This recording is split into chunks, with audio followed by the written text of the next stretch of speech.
el apóstol Pedro en Lida, Sarón y Jope. En estos versículos lo que vemos es el liderazgo que Pedro ejercía entre los apóstoles, pero de ninguna manera es el papado que la Iglesia de Roma pretende.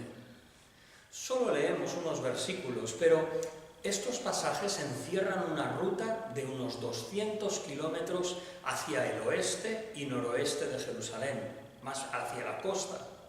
Pedro, como líder entre los apóstoles, viaja a diversos lugares anunciando el Evangelio y confirmando ese mensaje con milagros.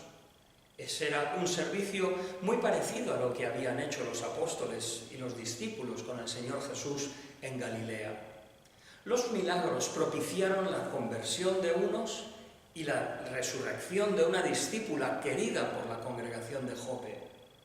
Esa no es sino la confirmación de que Pedro continuaba el anuncio y el ministerio de Jesús, y también que él fue el precursor o que fue quien abrió las puertas de la predicación en Jerusalén y en diferentes pasos importantes. Fue quien verificó la conversión de los samaritanos. En el próximo capítulo, en el capítulo 10, también será instrumento para la conversión de los gentiles. Pero esa es la llave que Jesús le prometió en Mateo 16, 19, pero por otra parte, de ninguna manera ese liderazgo supone que fuese vicario de Cristo, como los papas romanos pretenden ser. Gálatas 2:11, por ejemplo, se nos presenta a Pablo, entre comillas, resistiéndole en la cara, porque había hecho algo reprobable. De ninguna manera aparece en el resto del libro de los Hechos o en las epístolas manteniendo una autoridad exclusiva como Roma pretende.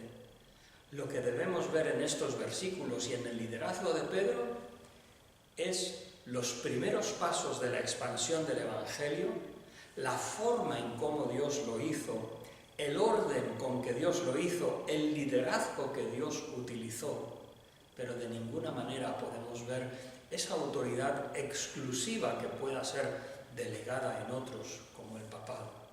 Que el Señor nos ayude a hacer las cosas con orden, en obediencia al liderazgo y la forma como Dios hace las cosas.